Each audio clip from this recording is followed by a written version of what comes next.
It's just like last time, except this time it's a little bit better lit. Maybe a little bit better. Just a little bit. How'd they get into our world? Someone let them in. Someone from our world. Who is that? Definitely not one of ours. Let's do this.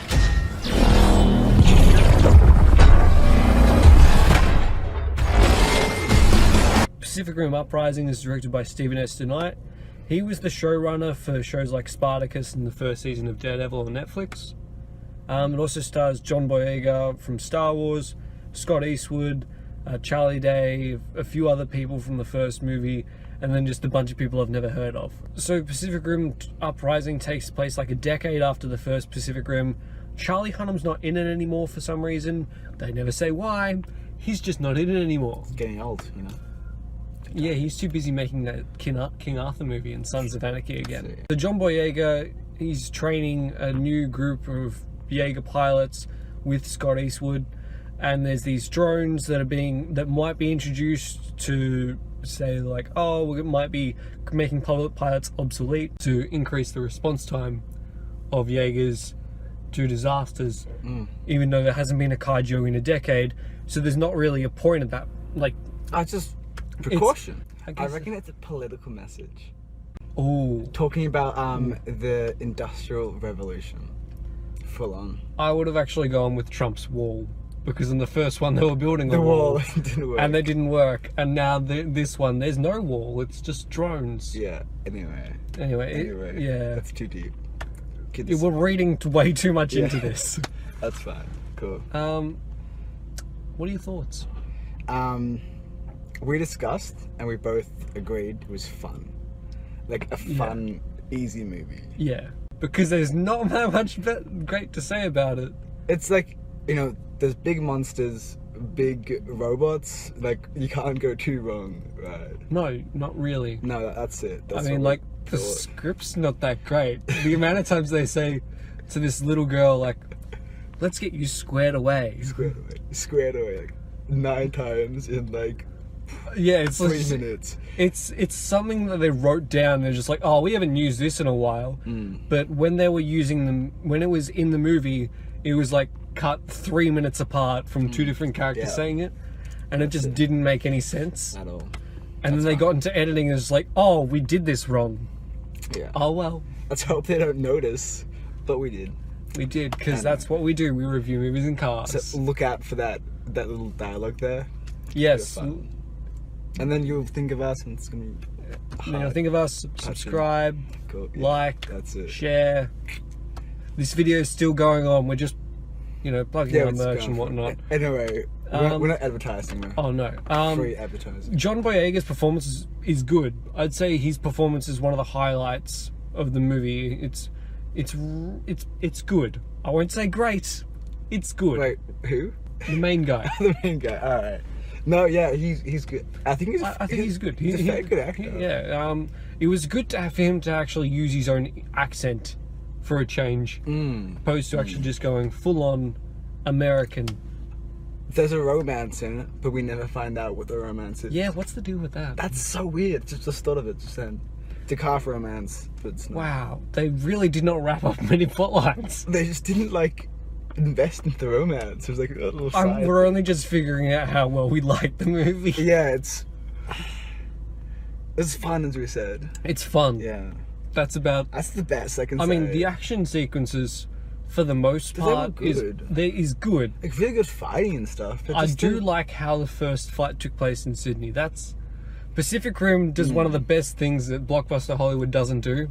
It's include Australia. I love Australia. There's several plot points I found disappointing. Yeah, no, it feels like the script really let down most of the movie because the dialogue just didn't feel natural. It felt like, oh, we're gonna one-up you, or like John Boyega, half the time he's serious and it looks like he might be going for a serious role, and like then all of a sudden he'll shift to pointing things out and making fun of things. Yeah, but he didn't commit to that though. He didn't commit to either, so it didn't feel extremely organic. But I do know that's John Boyega's personality just seeping through. I don't know, that moment just didn't feel, I wasn't on board with the character fluctuations of, I'm serious, now let's point out a joke. Yeah. And the final fight, it felt like it went way too long. Like, Yeah, maybe. it just went on, and it didn't feel like there were like fully explored repercussions of it. I think because there was so much going on, Yeah, there wasn't enough detail in one. I can only compare it to Transformers, the first one, how it ended. Like all the first Transformers, like the climactic battle of the first one.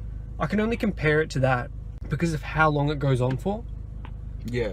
Like, it's all well filmed and whatnot, and I won't say it's incredibly smart about how they solve everything. It's just, you know what I mean? Yeah, It just feels like, oh, we have this element that we wrote into the script earlier to solve this I problem reckon here. they're just like, let's have a big fight.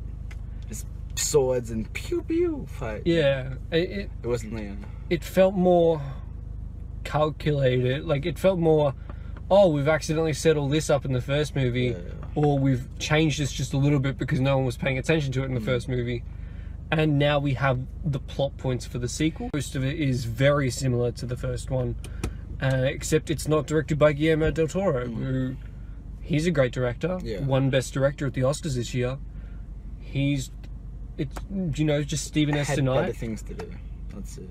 Yeah, and Stephen S. tonight didn't do, I won't say he did a fantastic job. His direction is competent, but aside from that, there's not that much. It's fun and it's alright, but it's just not that great. I reckon there was some like attempts to be comical, and they didn't. It just didn't stick. It just didn't work. No, it didn't. No.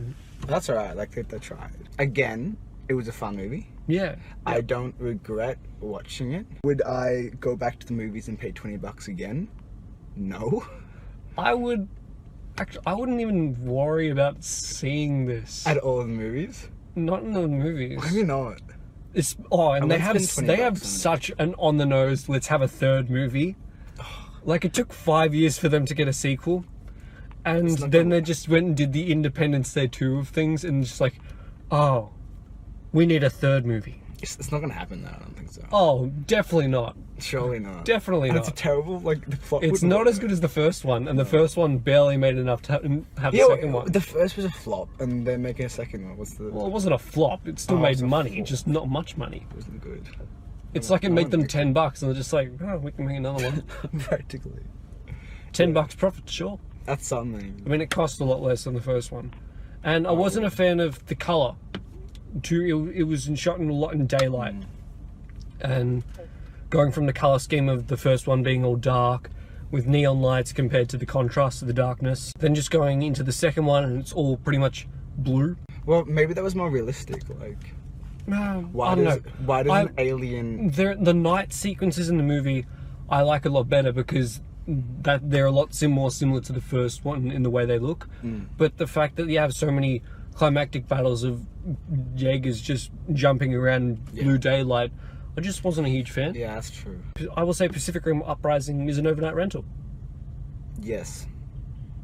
Lyndon agrees. I do agree. Would I watch it again?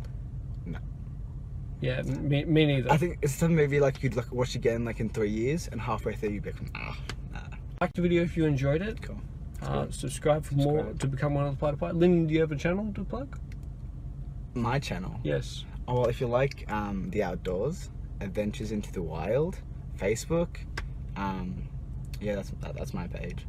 Do you have a YouTube channel? Yeah, it's starting. It's L.J, and it's more of my outdoor adventures, but you know, it's different. I'll link it in the description. Yeah, it should be good.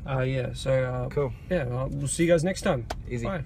Well done, you made it to the end of the video. Why don't you click on one of these two videos for more content, or subscribe to just be reminded of when I upload. Also, I've got a Facebook link. I don't have an external link to that because you've got to be part of YouTube's partner program for that. And I don't have enough subscribers or watch time to be part of the YouTube partner program. So, subscribe. That'd be great.